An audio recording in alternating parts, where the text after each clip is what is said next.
दोस्तों, एक लड़की की शादी के लगभग हफ्ते भी नहीं बीते थे। वो अपने माँ के पास फ़ोन करती है और ज़ोर-ज़ोर से रोने लगती है। वो यूँ इस कदर रो रही थी कि मानो कि उसकी आँसुएँ रुक ही नहीं रही थीं। उसकी माँ जो होती है वो घबरा जाती है, कहती है, "बेटा तुम क्यों रो रही हो?" उसकी बेटी जो होती है वो बताती है कि माँ, मेरे शादी के बाद से ही 2-3 अनजान व्यक्ति रोज़ आते हैं और मेरे कमरे में घुसकर मेरे साथ शारीरिक संबंध बनाते हैं, मेरे साथ घोड़चढ़ी की रस्म निभाते हैं और निकल जाते हैं।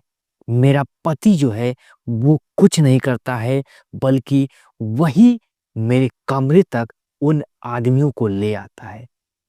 दोस्तों, फिर उसकी माँ कहती है कि ऐसा क्यों? फिर वो बताती है कि मेरे पति से जो है कि पहली रात कुछ हो ना सका।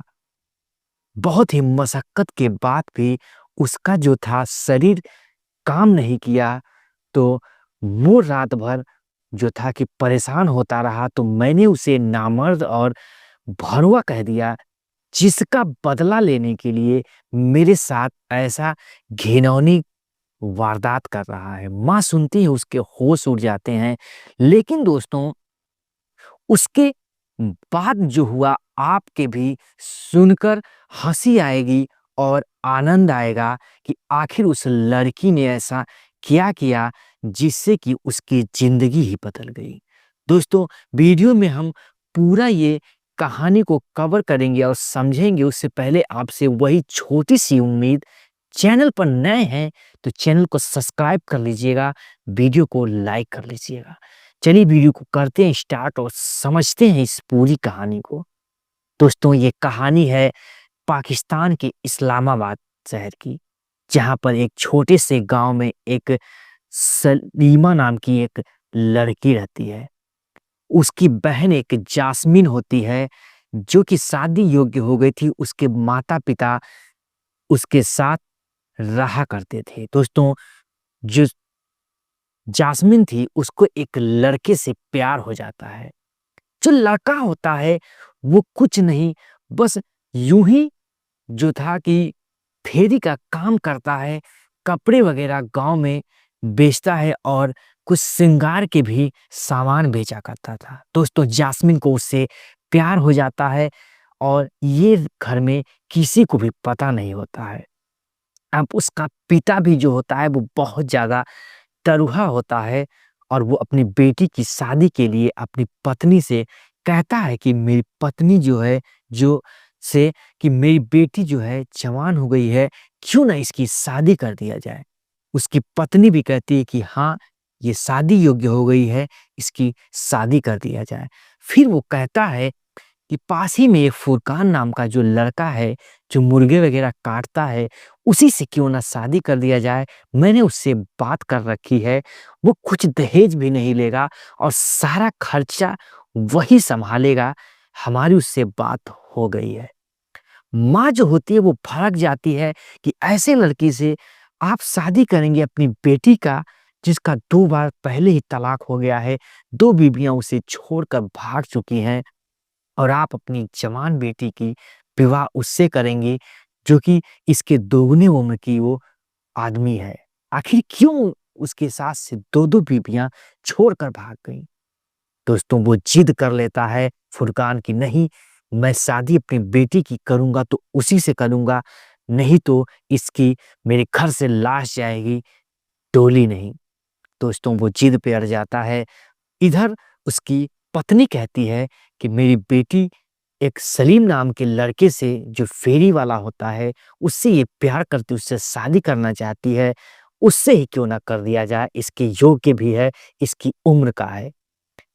वो समझ जाता है कि इन दोनों लोगों की आपसी मिलीभगत है और ये लोग शादी कहीं और करना चाहते थे, क्योंकि जो सलीम था फुरकान को अच्छा खासा पैसे दिया था, दारू वगैरह पिलाता था, कुछ इस पर पैसे खर्च करता था, जिसकी वजह से ये अपनी बेटी को इससे साथ शादी करना चाहता था। दोस्तों, लाख मनाने के बाद वो शादी को तय कर देता है और सही समय पर बारात आने के लिए आमंत्रित कर देता है। दोस्तों इधर इसकी माँ जो होती है, इसकी बेटी होती है जो जास्मीन होती है, वो कहती है अपने उस सलीम से जिससे प्यार करती थी बेतहा, कि देखो अपने पिताजी को कह दो कि वो आकर मेरे हाथ मांग ले, शादी की बात करे, नहीं तो मेरी शादी कहीं और कर देगा। दोस्तों उसके पिता आते हैं, उसकी बात को जो फुरकान होता है वो ठुकरा देता है, बहुत उल्टा सीधा कहता है, जो कि निराश होकर वो लोग चले जाते हैं। दोस्तों उसके बाद इसकी विधि विधान से फुरकान के साथ शादी कर दिया जाता है। दोस्तों शादी होने के बाद जास्मीन जो होती है उसके घर जाती है, जाकर अपने नियम धर्म से रहने लगती है। दोस्तों जैसे ही रात होती है, सुहाग रात के दिन रात, वो कमरे में आता है, जास्मीन के साथ बहुत कुछ करना चाहता है, लेकिन उसका जो सामान था वो जवाब दे जाता है, वो उसके लायक ही नहीं था। बहुत मेहनत करता है लेकिन पूरी रात गुजर जाती है, उसके साथ कुछ नहीं कर पाता है। दोस्तों उसके साथ रिलेशन ही नहीं बना पाता है। वो भी गुस्सा हो जाती है कि मुझे भी सोने दो, जब तुम्हारा शरीर साथ नहीं दे रहा, तुम क्यों परेशान हो। दोस्तों फिर दूसरी रात होती है, दूसरी रात भी वही मामला होता है। वो बहुत सारी गोलियां, बहुत सारे जो थी दवाइयां खाता है, लेकिन उसका शरीर साथ नहीं देता है, क्योंकि उम्र उसकी बहुत ज्यादा बीत गई थी और इसी वजह से वो दो बीवियां जो थी वो भाग गई थी। दोस्तों दूसरे दिन भी कुछ नहीं हो पाता है। मारे गुस्से के मारे जास्मीन है जो कह देती है कि तुम भरुआ हो, तुम गे हो, अर्थात छक्का हो, तुमसे कुछ नहीं उखड़ेगा फरियाएगा, तुम सो जाओ। दोस्तों वो गुस्सा आ जाता है, इस बात को अपनी जिद पे रख लेता है और तीसरे दिन तो लड़कों को बुलाता है और उसको रूम में बंद करके उसके साथ गलत वारदात करवाता है, उसके साथ रिलेशन बनवाता है। बाहर बैठकर वो दारू पी रहा था और अंदर उसकी बेबी जो थी वो चीख रही थी, चिल्ला रही थी, अपनी बेरहमी की भीख मांग रही थी। दोस्तों लेकिन पूरी रात वो हैवानियत होता रहा उसके साथ। दोस्तों इसी कदर धीरे धीरे हफ्तों बीत जाता है, रोज नया नया कस्टमर ढूंढ के लाता और अपनी बेबी के साथ रिलेशन बनवाता। दोस्तों एक दिन समय पाकर वो लड़की जास्मिन जो होती है अपनी माँ के पास फोन कर देती है, सारी कहानी बताती है। उसके बाद उसकी माँ जो होती है अपने पति से नहीं कहती, फुरकान से, और वो तुरंत उस सलीम के पास दौड़ी, ऑटो पकड़ती है और ऑटो से 4-5 किलोमीटर दूरी पर ही उसका घर था, एड्रेस था, वहां पर वो पहुंचती, उससे सारी बातें बताती है। तो बताने के बाद वो सलीम बाइक पर बैठाता है और पास के ही वो थाने में आता है और वहां पर एक निजामुद्दीन नाम का एक जो था कि दरोगा था, उससे पूरी कहानी ये लोग बताते हैं। फिर 11 बजे रात में उसके घर पर पूरी फोर्स के साथ, दलबल के साथ छापा मार दिया जाता है। दोस्तों जैसे ही पुलिस छापा मारती है, उसमें से 3 आदमी उसके घर में जास्मिन के साथ हैवानियत करते हुए पकड़े जाते हैं। बाहर जो फुरकान था वो दारू के नशे में अय्याशी कर रहा था। दोस्तों पुलिस उसे गिरफ्त करती है और जेल में ले जाके डाल देती है। दोस्तों इसके साथ इंसाफ होता है, उसकी माता को सौंप दिया जाता है जास्मिन को, उसकी माता ले जाती है, वो ऐसे हालात में थी, हॉस्पिटल में ले जाके सलीम भर्ती करवाता है।